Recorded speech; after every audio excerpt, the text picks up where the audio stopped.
Muy bienvenidos a una nueva edición de La Tarde 2.0. ¿Qué tal, amigos? ¿Cómo están? Muchísimas gracias por estar un día más dispuestos a escuchar. Decirles que en breves instantes tendremos por aquí a África de Actua Familia, que es una de sus portavoces, y nos va a explicar cómo ve el tema de la nueva ley. Es una verdadera salvajada. Vamos a ver qué es lo que plantean desde Actua Familia y qué es lo que podemos hacer todos.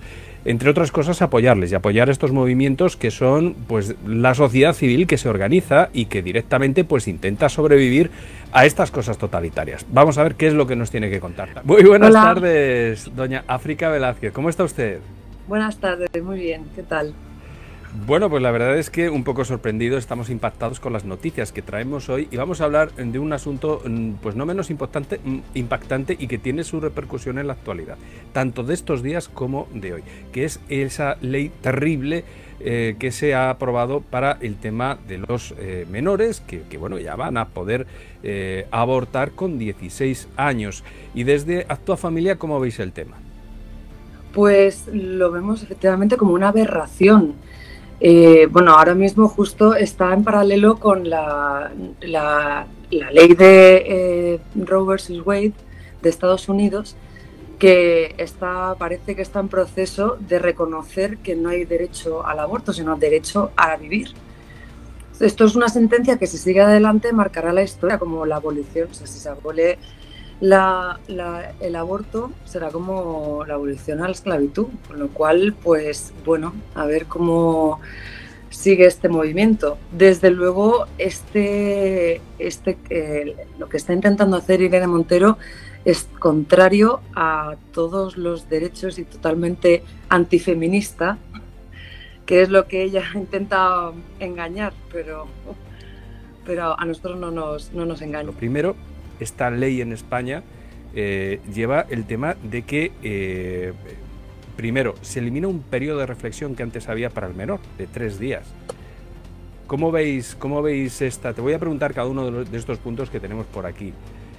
¿Cómo veis, cómo valoráis, cuál es la intención que puede haber detrás de este tipo de leyes? Porque la verdad es que es un poquito difícil de entender.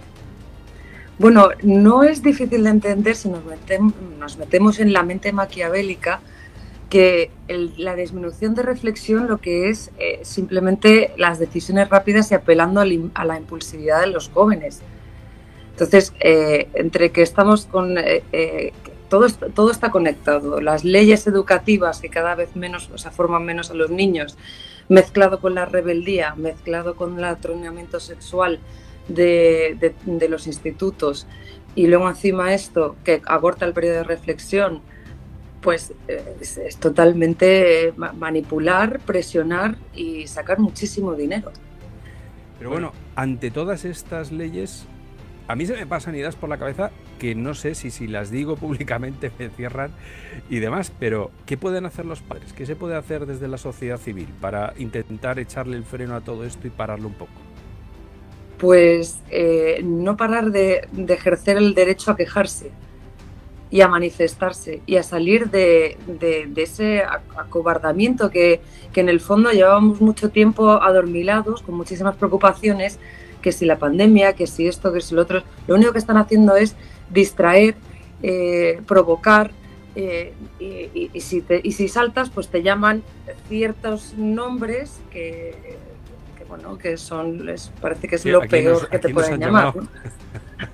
Retrógrado y todo este tipo de cosas, y perder ese miedo a ese tipo de insultos que están nada más mal utilizados y que son una gran mentira. Entonces yo creo que lo que más se puede hacer es unirse, la unión, porque lo que están intentando es separar, divide y vencerás, y por supuesto no tengáis miedo.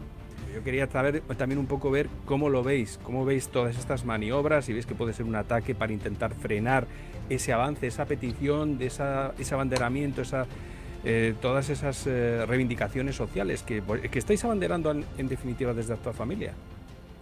Bueno, desde Actua Familia, de hecho, hemos hecho nuestras propias propuestas, hemos sugerido varias cosas, pues pro vida, pro familia. Y desde luego, claro, esto es el único arma que tienen, porque con la verdad no la tienen. Entonces, pues estas artimañas son las únicas cosas que pueden realizar. O sea, la campaña de Madrid anti-Ayuso se va a quedar muy corta con lo que están empezando a hacer en Andalucía. Entonces, pues bueno, será bastante sonado, pero bueno, estamos fuertes y estamos aquí y no nos callarán, desde luego. ¿Algún consejo que se le daría a los padres, a las familias, para intentar evitar el desastre? Bueno, primero quería comentar un poco el hecho de abortar en los hospitales. ¿Dónde queda la objeción de conciencia de los médicos? Eso, por un lado. Después, es un gran problema de las familias y por supuesto, es un peligro para bueno, ya, o sea, dando por sentado que el aborto ya en sí es horrible, acabar con la vida de los bebés, pero sobre todo también de sus madres, porque un aborto puede tener terribles consecuencias, desde una depresión y que los padres ni sepan. O sea, una niña que va a abortar a un hospital y vuelve y tiene unas hemorragias puede tener consecuencias sanitarias muy peligrosas, y los padres no tienen ese conocimiento porque no se les ha informado, ni los hijos lo van a decir por vergüenza. Y esto peligra la vida de muchísimas mujeres.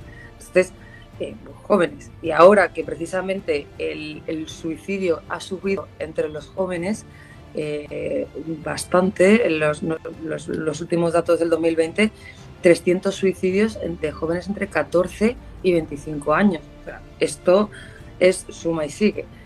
Consejos que podemos, sobre todo, es estar muy pendientes, sobre todo de los colegios, del adoctrinamiento, de qué es lo que se les enseña a los hijos en los institutos, fomentar muchísimo la comunicación. Parece una tontería, pero el simple hecho de cenar en familia, de hablar entre ellos, quitarse las redes sociales, ese tipo de cosas son las que van a unir muchísimo más a la familia, que al final es el núcleo y la base de la sociedad. Pues con eso nos quedamos, desde luego, no puedo estar más de acuerdo. No puedo. Yo soy un poquito más radical y diría directamente que tienen que llevarle la contra en casa, tienen que argumentar mucho, tienen que reunirse y hacer fuerza. De hecho, sí. Pero lo que pasa es que, claro, entre los jóvenes y los adolescentes, pues bueno, primero, o sea, hay que tener muchísimo contacto con ellos y hay que abrir esa vía y esa comunicación con ellos. Y bueno, al final es saber tratarles, porque si uno va de golpe y porrazo, desde luego también apelar a los jóvenes que se rebelen contra esta tiranía, porque se les está tratando como si no fuesen nada, como si no supiesen nada. Entonces, es un insulto hacia las familias, hacia los jóvenes mismos, porque es una manipulación y precisamente ellos tienen esa fuerza y esa rebeldía, deberían hacer uso de ella no contra sus padres, sino contra este sistema prácticamente dictatorial. Pues desde luego, claro que sí. Nos dicen desde el chat, familia que reza unida permanece unida. Nos dicen, bueno, hay muchas, bueno, hay quien se autoarroga esos insultos que decías al principio y dice, bueno, aquí hay un facha más, porque te llaman de todo, ¿no? Entonces, bueno, pues nosotros lo tenemos ya muy asumido, ese tipo de cosas. Sí, no, y quitarse los complejos, sobre todo eso, y además dar la cara. O sea, yo he empezado a dar la cara. Yo entiendo que mucha gente a lo mejor, no, bueno, pues si me llaman esto, pues no, o sea, dar la cara en todas las redes sociales sin miedo a hablar de estos temas y concienciar a la gente, que ya muchísima gente es como que, bueno, es que esto pasa y los políticos y todos hacen lo mismo y bueno, da igual, como que no va con ellos la cosa y al final, si no alzamos la voz y si no hablamos con la gente, y porque esto es nuestro y va a ser nuestro futuro, entonces nos afecta a todos. Pues así es, yo no tengo nada más que añadir. Recomendarles que sigan los canales. Hay unos directos muy interesantes de Actua Familia, los podemos seguir vía la ACN, la Agencia Católica de Noticias, en Facebook, y la verdad es que es una labor impresionante. Yo no sé si tendréis programados algunos cercanos. ¿Tenéis algo que podamos recomendar ahora cerca? Pues sí, el 23 de junio vamos a tener una videollamada de jóvenes en la que seré mediadora de muchísima gente joven que se está pronunciando ahora pro vida. Bueno, que la única opción es la vida, y tendremos un debate muy interesante en protesta de todo este tipo de adoctrinamiento, dando por hecho que los jóvenes no tenemos ni idea de lo que podemos o no podemos hacer. Qué bien. Y de este tipo de... Qué bien. No, pues eso además está muy bien para que se quite también determinados roles que dicen, no, es que los jóvenes están en otra cosa y esta cosa que se arroga la izquierda pseudo rebelde. Hay una de las cosas que a mí me impresiona es que muchos de nuestros colaboradores nos dicen, es que ser antisistema ahora es ser de derecha. O sea, antes era ser punky y ahora no, ahora es justo lo contrario. Es increíble. Bueno. Sí, además es que incluso yo, que soy docente, oigo a muchos adolescentes ahora que ¡viva España! Así como si fuese un ataque rebelde a algunos profesores. Totalmente. Sí. Es muy curiosa la dictadura disfrazada de democracia que estamos teniendo, pero bueno, desde luego esta manipulación y este marketing tan agresivo porque al final todo es dinero, o sea, esto es lo único que quiere la izquierda y desde luego están haciendo este marketing agresivo que bueno, no dejaremos que nos engañe y desde luego nos va a callar. Claro que sí. Muy bien, pues muchísimas gracias de verdad por sacar un rato. Ha sido difícil extraer a doña África Velázquez de sus obligaciones y yo se lo agradezco un montón que haya pasado por aquí y espero que más días tengamos la suerte de tenerla. Sí, pues muchísimas gracias por la invitación y yo encantada de volver aquí y encantada de seguir debatiendo de estos asuntos y ser una voz más. Muy bien, muchas gracias, un abrazo. Muchísimas gracias, Luis. Hasta luego. Hasta luego. Bueno, pues esta es África Velázquez.